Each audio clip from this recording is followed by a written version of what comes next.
Welcome back to the Taiwan Outlook. I'm your host, Ray Guo. In this segment, we will continue our conversation with Dr. Teddy Huang, who is the president and CEO of VMAX Telecom here in Taiwan.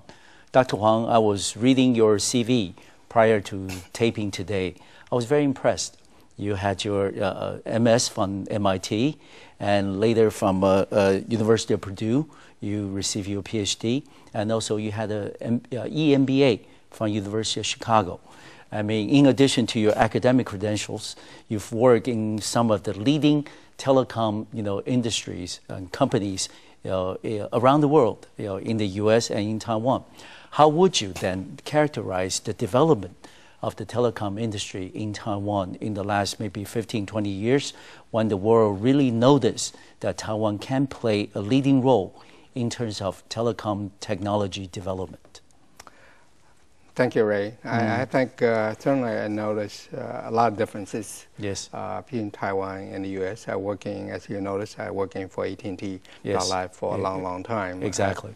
Actually, I spent almost 30 years in Bell Lab. You must have started when you were 10. Different projects, from the operator services project to 5ESS, which is a flagship project for AT&T. And Taiwan certainly has a lot of mission to building a telecom industry. Indeed. They want building a large switch because they try to compete with Japan and compete with Korea. Yes. And certainly now with China. And I think initially Taiwan tried, very ambitious, tried to build a switch, larger store program control, what we call SPC. Back then, like 5ESS, number one ESS. Try to build a larger project, which we turn out is not fruitful because it takes a lot of effort and resources and know-how to do that. Certainly, Taiwan initially does not have that. But Taiwan is good in the small systems, like PBXs, and also in CPEs. Taiwan is extremely good, as I mentioned, in the silicon design, in silicon manufacturing, in packaging, and those are very, very good. I think Taiwan make a difference. Like Wi-Fi, for example, I think Taiwan actually has over 90% of the world market. It's amazing. Yes, it is. And cable modem, and those are very, very successful projects in the world. But if I look at it, Taiwan we're going basically that Taiwan in the whole ecosystem, in telecom ecosystem, basically more on the end user part, front end, close to the customer. That's where we're good at. Not in big system. One is you don't sell a lot of them either. How many big switch can you sell? People tend to buy the switch from Nokia, from Lucent, from others, from Alcatel. So basically, it takes a lot of effort to build up brand name and credibility that you can do that. But now we are moving our all IP system. Certainly, the system, there are pieces you can bring it together, and Taiwan actually can be good in many of the pieces. Right. And for example, right now, I think for the WiMAX world, initially I mentioned probably over 80–90% of CPE is manufactured here in Taiwan. And if I look at it, many pieces of the WiMAX ecosystem, Taiwan can play a very important part. Like for example, the radio unit and baseband and many pieces of that actually we can make a difference. Taiwan manufacturing is very smart. They can build things cheaply and quickly, and also make it better. So a lot of people come to Taiwan looking for product they can use back at home to deploy the network. And over the years, of course, WiMAX is a very significant technological breakthrough. Other than WiMAX, can you tell me what were some of the other milestones in the development of telecom industry here in Taiwan? I think I mentioned to you this morning I visit a Taikai organization. Basically, they have a project called Huang. ubiquitous home. Okay. Basically using a lot of near-field technology, OFDM, not OFDM, the basic near-field technology to make build a smart home environment, which is really amazing. And I think Taiwan is good. I think it's good in the end-user devices, like, for example, HTC, and they basically build smartphone. They have a very good market share in the world. They are very advanced in terms the technology as well as the manufacturing and design for the smart phone devices. And how would you then compare Taiwan's development with the similar telecom service industries around the world or in our neighborhood, for example, Korea and China? If I look at Taiwan, like ITRI, I think it plays a very important role in the industry. Basically, bring together the technology as well as the industry together to build something which is useful for the market. I think telecom revenue, GDP in this area is growing every year, and I think we're going to very successful in terms what we can do for the world. Okay. How would you think are some of the competitive edge that we have over others, in terms of maybe more advanced technological development and maybe more international marketing access? Are these the things that we're likely to retain? Our strength will be in the manufacturing, in the and the design. Okay. Basically, we can take what's there, not necessarily in the technology innovation. No. Basically, I think that takes a lot of effort. Okay. A lot basically, of resources. with the technology, we can do a lot of things with it. Basically, we can build an application around it. Yes. Right. I think Taiwan should focus more on the services. Basically, I think, like, for example, game Korea is invested a lot in the gaming industry in Taiwan. Haven't really do that. I think service industry is something that we need to focus on. That's where the majority of our revenue anyway. Okay. I think it's in the CP end user devices. I think that's where we will be very competitive.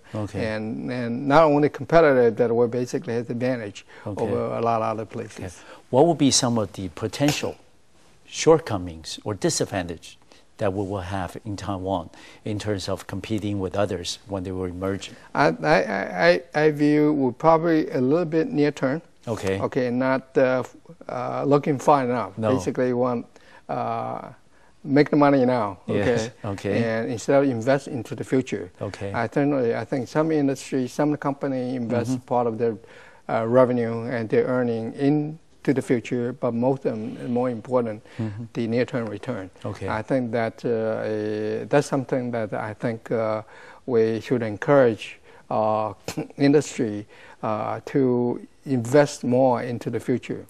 Making a long-term. Otherwise, basically the participation in the world standards organization basically allow us moving into the future. So we know where we're going, so we can become a front runner.